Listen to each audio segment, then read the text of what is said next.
What's up, y'all? It's Campster.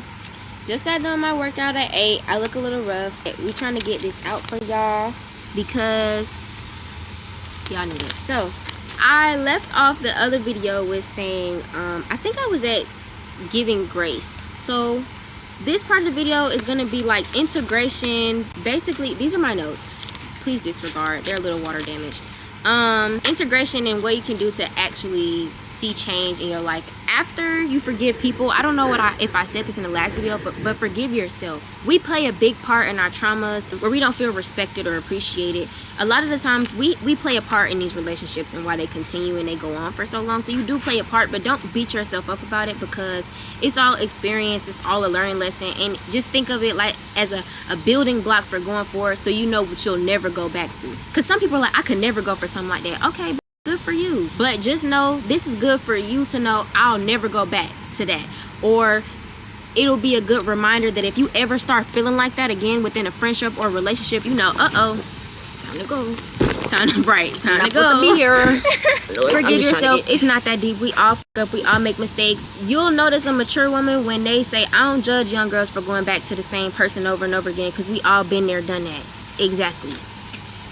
Forgiveness isn't just forgetting, it's freeing your heart of the weight of resentment. Resentment is going to be a part of the process with yourself, because you might find moments where you be like, damn, I hate myself for that. Why the f did I do that? Or you may find yourself saying you hate that person. Resentment is a stop on the process. You can't skip resentment. Don't try to be like, oh, I forgive them, I don't care, I'm not angry at them. Yes, you are. You're going to be angry when you weren't treated fairly or the way that you deserve to be treated. It's going to be anger there.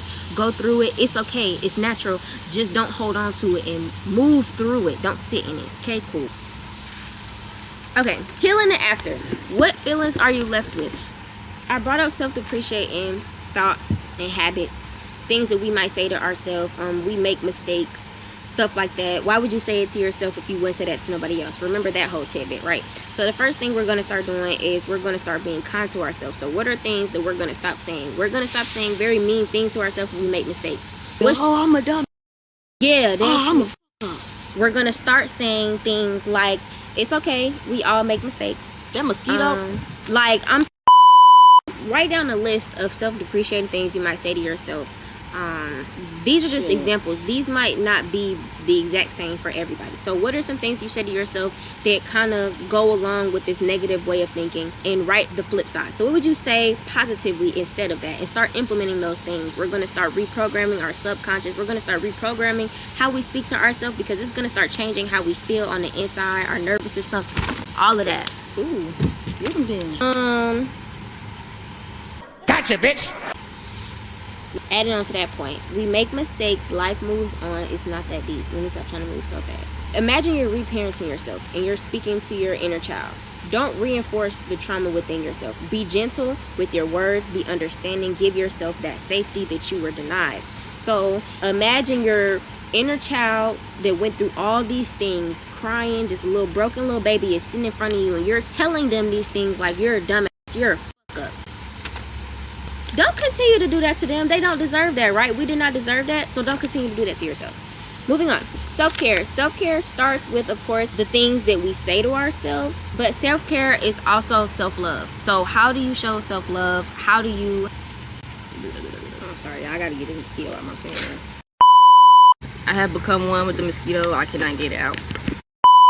How can we strengthen our self-love? First on the list is hygiene. So I know more than anybody, when a lot of the times, if we're talking to people pleasers or people with self-depreciating habits, you probably struggle with mental health and depression as well. And this is a no judging zone. So if you got something to say, exit. We know how it get where you may not be keeping up with your self-care, how you be looking, showering, brushing your teeth, keeping up with your hair. You may not be dressing the way that you used to. We all understand. Skincare. Like, yeah, when life don't feel like life no more, everything else just fall by the way. Like, come on, man. Everything else just fall by the wayside. Showering, washing your face, brushing your teeth, that is the first step. So not only is keeping up with like your bodily hygiene important physically, but it's important spiritually, because They tell you shower every day because you pick up germs throughout the day, all that kind of stuff, right? So for me, intentionally showering is a form of like spiritually cleansing. It's a lightweight form of spiritually cleansing. If you're into like cleansing and protection and stuff like that, this is not the end all be all, baby. You need you a whole nother process. Like I said, research, especially if you think that you're like an empath, or you think that you can like pick up on other people's emotions, or maybe what other people got going on, or people are always like, I just feel so comfortable with you, I feel like I can talk to you, you know what I'm saying? You're a very safe energy. You're probably an empath or earth angel or something along that lines. We have to stay up with our spiritual hygiene and self-care. We have to protect ourselves energetically, make sure we're staying clean. So not only is showering good for just keeping your physical vessel clean, but your spiritual vessel as well. But when you're elevating, energies can come at you from everywhere. It's really important that when you're trying to change your life and you're trying to like step into your light and step into like your purpose, things get really spiritual when you start living in your light and living in your power. The things that have dominated the world for this long are not happy with the fact that the population is trying to elevate, heighten their vibration or frequency, or they're tapping in with religion. Some people are just tapping in spiritually. The negative energies that be in the world do not like this. So just know, if you're ready to start living in your light, you need to tap in spiritually. Don't think that you can just start doing better and everything is not just physical.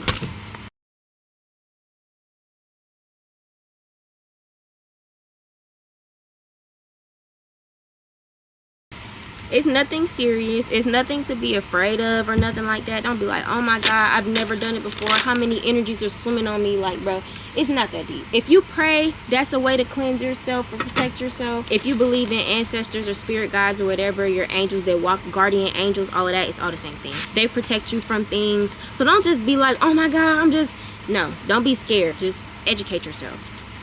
Intentionally showering, if anyone's interested in that, I pray before I get in the shower. I pray over the soap I'm going to use, bless it, whatever.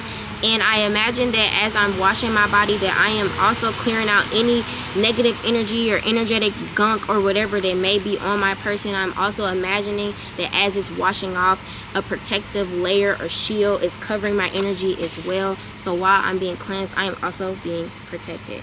I call upon God and my ancestors. You want to call upon just God, you, whatever your practices may be. I'm just giving tidbits. That's it. You may need to chop your hair or feel the need to chop your hair. Our hair holds on to a lot of energy. So if you've been through a lot the past couple years, or like this is your first spiritual awakening, or like this is your first time you trying to like get your life together, you may feel the need to like cut your hair. Like you may want to cut it into a bob or like an auntie style. Like I know those are trending right now. Cut baby, that shit off. Everybody that's going through a hard time, we always get this weird urge to just cut our hair. I feel like that is your spirit urging you to do that, because inherently we know these things, we just don't know that we know them. So if you feel the need to chop your hair, baby, chop that shit off. And if you feel like you got a big ass bowling ball head or you gonna look ugly, put a wig on. It's gonna be okay. All right. Now, A fucking hat. sometimes you just have to restart. You'll be okay. And for my ladies as well, chopping your hair off will give you another sense of confidence and another kind of tethering to not your, for ladies, for people in general, because that's true. That go for both. But for women in specifically, I feel the need to say this for young women specifically. Don't think that cutting off attached to your hair. Don't think that cutting, because I cut my hair off at 16. I had waves, like brush hair 3 times. Yeah. So we both done had short hair. I was really, really insecure when I cut my hair off. I've never felt the amount of confidence that I had and the tethering that I had to my femininity that wasn't connected to my hair after I cut my hair off is very freeing. Don't think, oh my God, I'm gonna look like a boy. I'm a da-da-da-da. No, you're not. Why would you look like a boy? Why would You just a a little boy? bald head, but it's okay. Don't be afraid to cut your hair off. Like, rock the fuck out that shortcut. Be the baddest bald head. Walk around, okay? For real. Practice abstinence at this time, please. Celibacy and abstinence are two completely different things. Celibacy is never engaging in sex or sexual contact, period. Y'all are not celibate. Y'all are practicing abstinence at this time. Do not have sex with nobody. I said this in the previous video. Sex is extremely spiritual. Don't just be out here sticking your in everybody or giving that coochie up. We're gonna have to put that in another one. But yeah, the one we talk about. Yeah. Don't just be out here thinking like, Oh, he fine. I just want. Hey guys. Okay. I'm gonna start off by saying this video is supposed to be out days ago, but it's been a lot going on, so I had to push it back. But we're here, and I'm here to deliver the second half of the message. So, hey y'all. You can't even see the big head goblin. It don't matter. I'm sorry. We here smoking. I have edited part 2 of What About You twice. The clips done got lost twice. I done maintained clips from both times, but it's a piece missing, so I'm gonna go ahead and fill that in here. I did my hair. Hold on. Wait. Yeah, it's cute. Okay. The bag not finished. It's still under construction a little bit, but we gonna get there. I believe the part I wanted to talk about was abstinence. Is my phone over there? Almost. Lord. Was abstinence, and why abstinence at the time of not just healing people-pleasing tendencies, but rectifying our energy is important. The world has made sex like very casual, but it's far from casual. It is extremely spiritual. Sex is an entangling and exchanging of energies. Okay, it is important that we don't practice casual sex, period.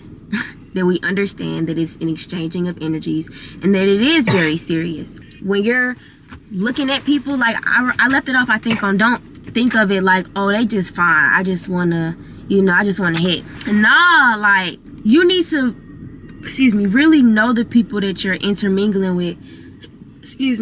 Really evaluate them, because when you let people into your energy in such an intimate way, your crown and your sacral, I feel like, is like somebody could really you up getting in your energy that way, because of how intimate it is. Your crown, or your third eye, because that connects you to God, that connects you to your inner knowing. So somebody festering in your energy like that, imagine, you know what I'm saying?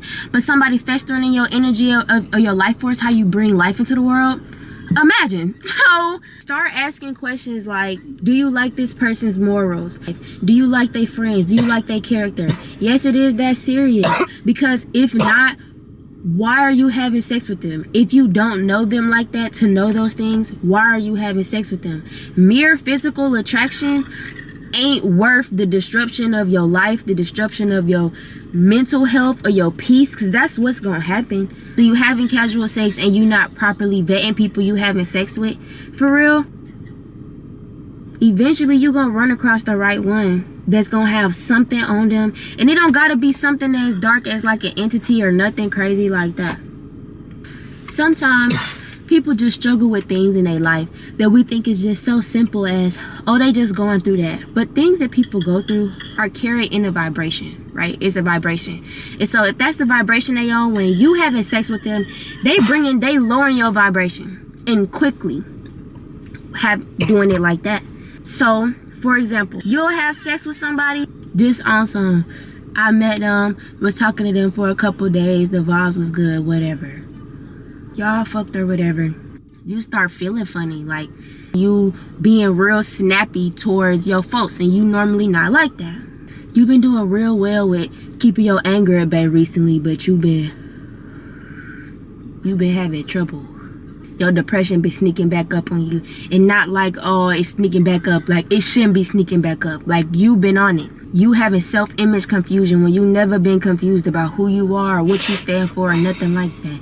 You having personality changes, or you doing stuff that's not within your character, or you just feel like your head is just spinning. Life happen to everybody, yes, but a lot of the times, and these are for my people who, and there's reasons that people have casual sex that we're not gonna get into, because that's a whole nother video that I gotta do. But whatever your reason may be, trauma, insecurity, habit, whatever it may be, I don't really give a damn. Baby, your peace and your energy is so much more important than continuing that cycle. If it's from sexual trauma, stop continuing your trauma like that. Give your sacral a break to heal, to truly heal, because that's just a band-aid. I know we've talked about hypersexuality and stuff like that, but all that stuff is just a band-aid. You gotta sit down and really go through it. It's gonna hurt. It's gonna hurt like hell. It's gonna be so much more worth it in the end than sitting here now, going through the ups and downs you be going through with your mental and your emotions because of all the people you giving yourself to. That shit ain't worth it. I ain't lived that kind of lifestyle, but I know that not, because I done gave my energy to other kind of things that was draining me, and the way I felt was all kind of out of whack. So I couldn't imagine having people in your energy in that way, with all the up demons and secrets that people be walking around with. Please do yourself and your energy, your spirit the favor, yourself the favor of really feeling some true peace. Ain't the end all be all, but having sex with people you don't have no business having sex with is a huge part in it. I'm telling you, probably changing that one part and not changing shit else will probably having you feeling all the way different. I don't think I spoke enough on why abstinence is important during this process of trying to get yourself together. It's important during this time because if you're trying to get your energy back right, like you're trying to get it back in its natural state, you wouldn't add extra things into it, right? So like when we trying to, okay, boom. So like if I've been perming my hair and stuff like that, right? And I want to start going natural. I would probably do a little big chop situation or a little chop depending on what I'm comfortable with. And then I would start putting certain products in my hair. And I would stop using certain products like heat and whatever the perms, all that other shit I was putting in my hair because that's reversing my progress. Think about having sex with devilish or not even just devilish energies you just don't need to be intermingling with right now. And sometimes maybe that energy isn't bad, it's just you don't need that confusion in your life right now. People think that hermit mode, when we talk about hermit mode and how God isolates you, that it's going to be so boring, but you have a whirlwind of shit to go through while you in hermit mode. You have tests to pass, you got journaling to do, you have days where you're gonna be like, damn, I should have reacted better to that, or you're gonna be like, damn, I thought I got past that. But healing is like this, right? You have so much to do in hermit mode, you're not gonna be bored. Because you have so much to do, mixing your energy, your flippy floppy wishy-washy everywhere energy, because you going through trauma from when you was 7 and 8 and 11 and 17. If you're not in a relationship with somebody stable who can really support you through that for real, I talked about detachment. You most definitely don't need to be having sex with nobody. If you just having physical pleasures, baby, you can handle that in-house. If you know what I'm saying. I just seen a video where a woman was talking about how she went celibate, even though I said it's the wrong term. But she went celibate, and how she broke her celibacy and how it wasn't worth it. And how women always say, like, was it hard? Was it hard? And she's like, I felt after I broke it and it wasn't worth it. So... And I have friends that's been celibate for, well, abstinent, celibate, whatever the fuck you want to say, for a substantial amount of time. And they said the same. Like, they felt good when they wasn't dealing with and they was just focusing on what the fuck they had going on. So, the last piece that I think I needed to add in was what you're intaking. We're going to start with food. I made a video on fasting. It's a bit lengthy. You can go watch it if you would like. But I mentioned that God is understanding to your situation. So if you can't afford to eat healthy every week, because I found myself in those kind of situations where some weeks I can afford to go to the farmer's market and buy healthy and some weeks I can't, and I gotta make it work, and that's okay. God don't look for perfection, God looks for effort. Remember that on your journey. That's important on every process, every aspect of the journey. But it's no pressure, but it's pressure. You get what I'm saying? Like, put pressure on yourself to be better, but don't put like crushing pressure on yourself where it's like you feel defeated if you don't reach your expectation. If you don't reach your expectation, it's okay. Better next time, better tomorrow, whatever the goal is, and be better next time. Move forward with the knowledge you had from last time. If you fuck up this time, that's cool. If you fuck up the next time after that, that's cool. Try your best. So let's say you're starting your journey, your way of eating healthy for God or trying to do better when your lifestyle is fasting. In my last video I said if you decide to do well, not my last video, but in my video about fasting, I said if you do a fast for like a week and you cheat on one of your days, like you crash, that's cool. You just gotta add a day on your fast. There's no pressure, but it's pressure. What's the quote? We all stumble and fall. It's about how you pick yourself up. Something like that. You get the point. Same concept with this. If you can't eat healthy every week, do so. But if you can't, do what you can. You don't have to just go to the farmer's market. You can go to Kroger, Publix, what else? Walmart, whatever is in your budget, baby. Make it work for a good list. Oatmeal, fruits, yogurt, salads, wraps, chicken, rice, broccoli, veggie dinners, or salmon dinners, or like protein, veggie, potatoes, something like that. You know what I'm saying? Just for an easy list of things. Cooking at home for people who don't even like really cook for real. If you can't cook, look it up. If you on this journey, you can't make no excuses. I don't know how to do this. I don't know how to do that. The internet is free, and I know you got internet or some type of way of having access to the internet if you're watching this. So get it together. In terms of liquids, water. If you have a juicer, juices are cool. There are different kinds of fasts. Look into fasting and stuff like that. I would really recommend looking into my fasting video if you're looking for a guideline on like eating right, in terms of what you should be consuming in terms of edible things. But moving on to what you should be consuming intellectually. Oh, I gotta add that video in here. I channeled somebody's grandmother's at work one day. Somebody kept saying something about some ugly slang or something like that, and it was really sedity. We recorded the video, the other clips that I recorded, and I said it, and babe said, "On my soul." So that was for somebody. Baddies and Deso TV and all that. Somebody, like, if you know that your grandma who passed was very sedity like, or she was very like poised and graceful, and she wouldn't like all that, and you into that, she is urging you to, like, you can watch it, but take that out of your character. Like, you can stand on business, you can be who you are, and people know not to play with you, but you don't have to walk around acting like that all the time. So that's what they were saying. But watch what you consuming, like that kind of TV, what you consuming on social media. I deleted Twitter off my phone because I use Twitter. I ain't gonna lie, it's a lot of ignorant stuff I like to watch on Twitter, like fights and stuff like that. There's some good stuff on Twitter, but it was just kind of a way for me to waste time. I would just be on there retweeting stuff. It was for nothing. Delete. It didn't need to be there. It was other apps I started deleting off my phone. The only social medias I didn't delete was Instagram and TikTok, and that's because I want to start platforms on there, so I kind of can't. But I started limiting my time on there. I'm not a big Instagram person, so that wasn't hard. But TikTok, I had to learn how to wig myself off of TikTok. I've gotten there. I don't really be on TikTok like that anymore, so that's great. Somebody needs to do that, because I just went on a whole rant about it. So somebody needs to do the same thing. Stop being on your social media so much. I understand not wanting to delete TikTok because of the drafts. Delete it off your home screen. I don't really know if that's gonna work, because I did that and I will scroll right to the side and click it. So I don't know.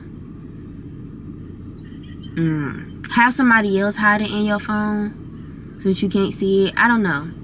Or just delete it. F it. Just delete it. Take a social media detox for sure. Separate from the internet. Separate from other people's opinions. Sit with yourself. If you don't like reading, audiobooks are a good alternative. But definitely feed your mind with things that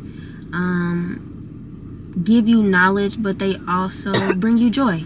Don't just read stuff to bring you knowledge just because you want to be knowledgeable on things. That's boring as hell.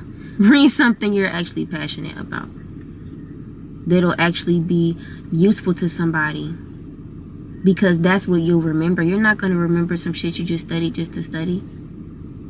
You're going to remember something you were actually passionate about, and God is going to place you in the path with somebody who needs to know about that very niche subject that for whatever reason they needed to know about that day, but you knew about it. You just did it because it brought you joy. Don't be afraid to follow the things that bring you joy, that light your passion. I needed to say that too. You want to bring something up with somebody, right? You want to set a boundary with them because a certain situation you didn't like it. And let's say that they start giving a differentiating point of view. Don't take it as criticism or ridicule or that they're trying to make you feel crazy. Know the difference between somebody invalidating you and somebody just trying to give you a different point of view within a situation so that you can understand their side. On the right track. Both of you all can stand firm in what you believe about the situation, but make sure that there's a certain level of comprehension and listening that always maintains within a conversation, because you need to be able to understand each other so y'all can really come to a solution for real. But if somebody starts to get aggressive with you, you don't have to get aggressive back. Don't lower your vibration reacting to ignorance or lack of emotional intelligence, because that's usually what anger is, or explosive reactions in situations where we're having mature conversations. If they start getting angry unnecessarily, you're reaching a point in the conversation where they can't continue. You have surpassed their intelligence, and so they're getting triggered or they're getting defensive. Sometimes people aren't speaking at the same maturity level as you, so you just got to stop talking. You just got to move forward. In my situation, that happened a couple nights ago where I was feeling invalidated. They kept asking me the same thing over and over again that I had already said. I feel like, in a ways, you know how sometimes when people are trying to manipulate or gaslight you, they'll ask you the same thing over and over again, like a loop, to like confuse you or twist your words or whatever, or they'll pick out certain things. That's what was going on within the conversation. When I realized at this point, we have surpassed a point of the conversation where you are now not listening to me, you're just defending yourself because you don't like what I'm saying. There's nothing else for us to talk about. The conversation's over with, because I'm not going to sit here and keep reiterating the same point or repeating myself because you choose to not listen. You want to be ignorant, that's on you, but their relationship is going to fall short because of that. I did everything that I could. Never dwindle yourself for the approval and acceptance of others, because false acceptance is not real acceptance. Being true to yourself will bring you in alignment with people meant to be in your life, but as long as you keep faking it, you'll never find them. Standing firm in boundaries regardless of who. If the relationship ceases, then oh well. We set a standard of how we want to be treated. They're going to get mad, especially if you've never stood up for yourself before. But fuck them. When it was you, they didn't care nor consider your feelings, so don't do things for them that they won't or wouldn't do for you. That kind of half-ass treatment from people and skewed way of thinking should send you sprinting in the other direction regardless. So if people are expecting things from you that they wouldn't do for you, But also, when you're setting boundaries and people are getting aggressive and stuff like that, don't get discouraged or scared. What's the word I'm looking for? Intimidated by them getting loud or angry, or because it's an intimidation tactic. Exactly. Don't fall for that. You don't have to be calm. You don't have to feed into the whole calm thing. If they're pissing you off and you have a right to be angry, be angry. That's another thing. Don't let people make you feel like you have to be docile or you can't be angry. Like, you can't be passionate about the fact that they did you wrong and they're trying to make you come off as angry. You're not even angry. No. You're just very passionate about what's being said. So don't allow nobody to make you feel like you're overreacting or nothing like that, because that's also manipulation. You're wrong and you're trying to make me feel like I'm overreacting. I'm not falling for it. The hell. Anyways, detachment. I think I brought up detachment briefly in the last part, but I'm going to read this because, like I said, I feel like these channel messages are heavy hitters.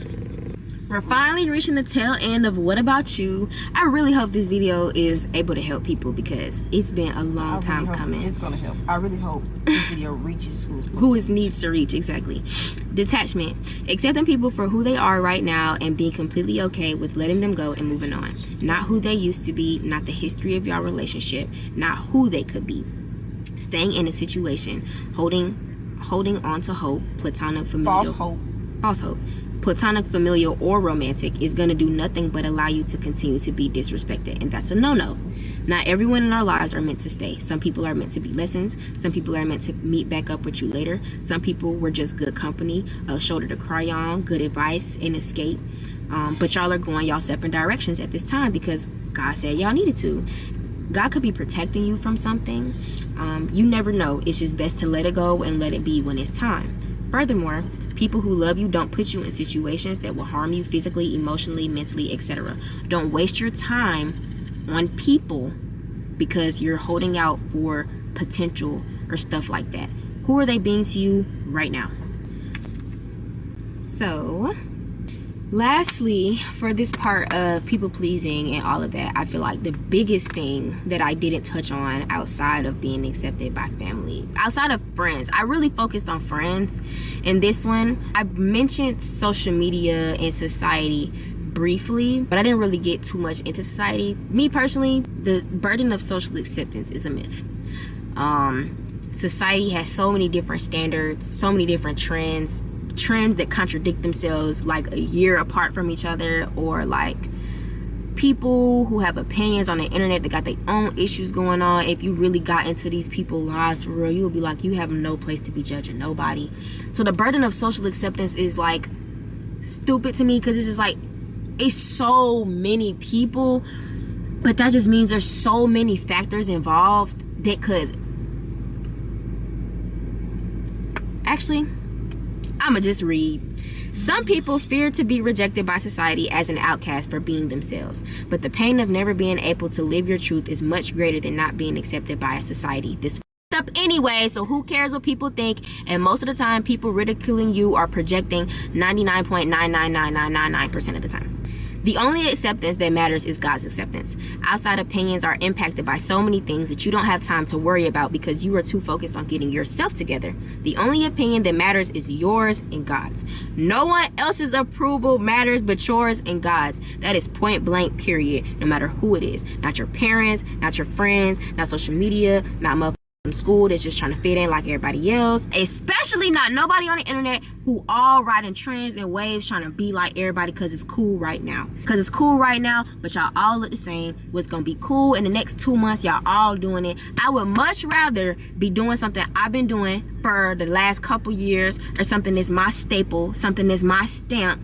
It don't matter if it's not cool, it don't matter if it's not trending. That's my thing, that's my, I don't know, that's, to me, being like that's my thing is way cooler than following a trend or what somebody else said. Real heart is putting yourself out there bare, showing nothing but love regardless of what you get. Of course, still not being a pushover, but baby, God gonna handle you, and that ain't even my concern. Don't allow nobody who ain't took the steps to better themselves or put themselves out there the way that you have, or have the courage to step in a lane that ain't nobody else did before, whether that be in your circle, in your family.